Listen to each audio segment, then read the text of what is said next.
Hi dear friends, എല്ലാവർക്കും നമസ്കാരം. ഇന്നത്തെ നമ്മുടെ സ്പെഷ്യൽ നല്ലൊരു അയലക്കറിയാണ്. കറി വെക്കാനായിട്ട് നമ്മളിവിടെ ഇടത്തരം വലിപ്പമുള്ള 5 അയല നല്ല വൃത്തിയായി കഴുകിയ ശേഷം 3 കഷ്ണങ്ങളാക്കി മുറിച്ചെടുത്തിട്ടുണ്ട്. ഒരു പിടി ചുവന്നുള്ളിയും കുറച്ച് വെളുത്തുള്ളിയും മീഡിയം വലിപ്പത്തിലുള്ള ഒരു കഷ്ണം ഇഞ്ചിയും എടുക്കാം. ഇത് നമുക്ക് ചെറുതായിട്ട് അരിഞ്ഞെടുക്കണം. ഇതിൻ്റെ കൂടെ 2 പച്ചമുളക് അരിഞ്ഞതും കറിയിലേക്ക് ഇടാനുള്ള വറ്റൽ മുളകും കറിവേപ്പിലയും കൂടി എടുത്തു വെക്കാം. ഇനി നമുക്ക് മീൻകറി വെക്കാനുള്ള ചട്ടിയുടെ ഉള്ളിലെല്ലാം കുറച്ച് വെളിച്ചെണ്ണ ഒന്ന് തേച്ച് കൊടുക്കാം. വല്ലപ്പോഴും മാത്രം മീൻകറി വെക്കുന്നവരാണെങ്കിൽ ആ ചട്ടിയിൽ ഇങ്ങനെ ചെയ്താൽ മതി. എല്ലാ ദിവസവും മീൻകറിയൊക്കെ വെക്കുന്ന ചട്ടിയാണെങ്കിൽ ഇങ്ങനെ എണ്ണ തേച്ചില്ലെങ്കിലും കുഴപ്പമില്ല. ഇനി സ്റ്റൗ ഓണാക്കി ചട്ടി ചൂടാകാനായിട്ട് വെക്കാം. ഇതിലേക്ക് 3 ടേബിൾ സ്പൂൺ വെളിച്ചെണ്ണ ഒഴിച്ചു കൊടുക്കാം. എണ്ണ ചൂടായി വരുമ്പോൾ നമുക്കതിലേക്ക് 1/2 ടീസ്പൂൺ കടുകിട്ട് കൊടുക്കാം.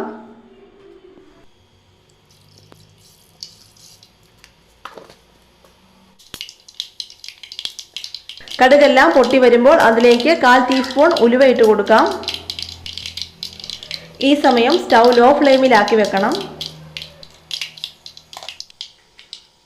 ഉലുവയും ചെറുതായിട്ടൊന്ന് മൂത്ത് വരുമ്പോൾ കുറച്ച് വറ്റൽമുളക് ഇട്ട് കൊടുക്കാം.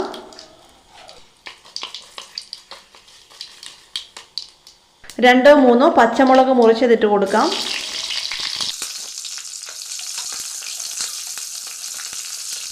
കുറച്ച് കറിവേപ്പില കൂടി ഇട്ട് കൊടുക്കാം.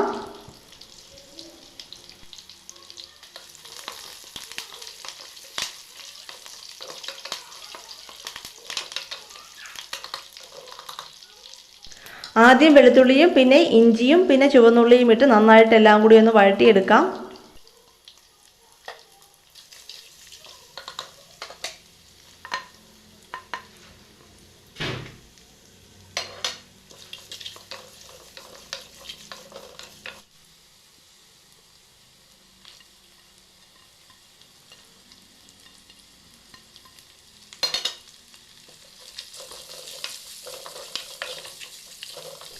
ഇതെല്ലാം നന്നായിട്ട് പെട്ടെന്ന് വഴണ്ടു വരാനായിട്ട് ഇതിലേക്ക് കറിക്ക് ചേർക്കാനുള്ള മഞ്ഞൾപ്പൊടിയും ഒപ്പം അല്പം ഉപ്പും കൂടി ചേർത്ത് കൊടുക്കാം.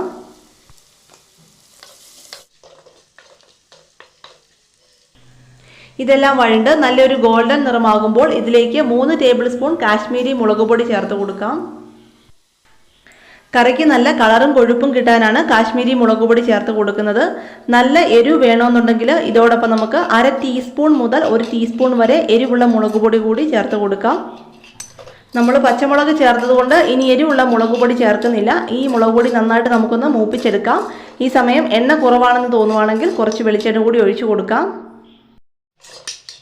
മുളക് പൊടിയുടെ പച്ചപ്പ് മാറിയ ശേഷം ഇതിലേക്ക് കുറച്ച് തിളപ്പിച്ച വെള്ളം ഒഴിച്ച് നമുക്ക് നന്നായിട്ട് ഇതൊന്ന് കുറുക്കി ഒരു പേസ്റ്റ് പരുവത്തിലാക്കി എടുക്കണം.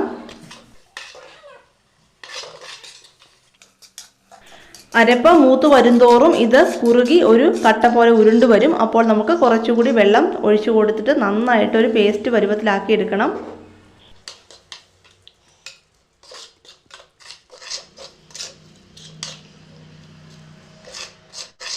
ഇത് ആയിട്ടുണ്ട്. ഇനി ഇതിലേക്ക് മീൻകറിക്ക് ആവശ്യമായ കുടംപുളി വെള്ളം ഒഴിച്ചു കൊടുക്കാം.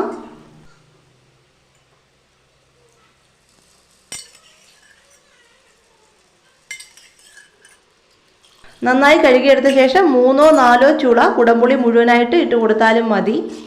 എല്ലാം കൂടി ഒന്ന് കൂട്ടി യോജിപ്പിച്ച ശേഷം ഇതിലേക്ക് നമുക്ക് മീൻകറിക്ക് ആവശ്യമായ തിളപ്പിച്ച വെള്ളം ഒഴിച്ചു കൊടുക്കാം.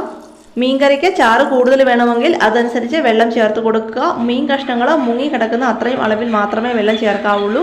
ചാറ് കുറച്ച് മതിയെന്നുണ്ടെങ്കിൽ പറ്റിച്ചെടുക്കാനാണെങ്കിൽ വളരെ കുറഞ്ഞ അളവിൽ മാത്രം വെള്ളം ചേർത്ത് കൊടുത്താൽ മതിയാകും. ഈ വെള്ളവും അരപ്പുമായിട്ട് നമുക്ക് നന്നായിട്ടൊന്ന് ചേർത്തിളക്കി കൊടുക്കാം. ഇനി ഇത് നമുക്ക് നന്നായിട്ടൊന്ന് തിളപ്പിച്ചെടുക്കണം. ഈ സമയം മീൻകറിക്ക് ആവശ്യത്തിന് ഉപ്പും പുളിയും ഉണ്ടോ എന്ന് നോക്കാം. എന്നിട്ട് കുറവാണെങ്കിൽ ചേർത്ത് കൊടുക്കാം. ഇനി ഇത് നമുക്ക് നന്നായിട്ടൊന്ന് തിളപ്പിച്ചെടുക്കണം. നന്നായി തിളച്ച് വരുമ്പോൾ ഇതിലേക്ക് മീൻ കഷ്ണങ്ങൾ ഇട്ട് കൊടുക്കാം.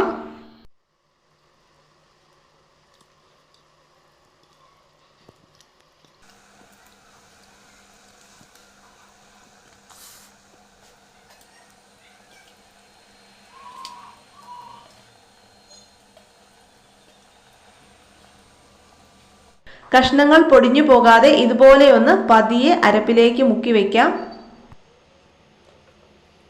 അരപ്പ് എല്ലാ ഭാഗത്തും ഒരുപോലെ ആകാനായിട്ട് ഇതുപോലെ ഒന്ന് ചുറ്റിച്ചു കൊടുക്കാം. കുറച്ച് കറിവേപ്പില കൂടി ഇട്ട് കൊടുക്കാം. മീൻ വേകാനായിട്ട് അടച്ചു വെക്കാം. ഇപ്പോൾ സ്റ്റൗ ഒരു മീഡിയം ഫ്ലെയിമിലാക്കി വെച്ചിട്ടാണ് വേകുന്നത്. ഇടയ്ക്ക് നമുക്കൊന്ന് തുറന്നിട്ട് ഇതുപോലെ ഒന്ന് ചുറ്റിച്ചിട്ട് വെക്കാം.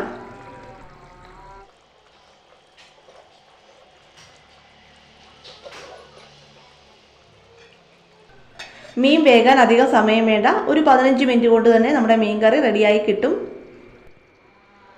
ഫ്രണ്ട്സ്, അങ്ങനെ നമ്മുടെ മീൻ കറി റെഡി ആയിട്ടുണ്ട്. നമുക്കിനി തുറന്ന് കുറച്ച് പച്ചവെളിച്ചെണ്ണ കൂടി ഒഴിച്ചു കൊടുത്തിട്ട് ഫ്ലെയിം ഓഫ് ചെയ്ത് വാങ്ങി വെക്കാം.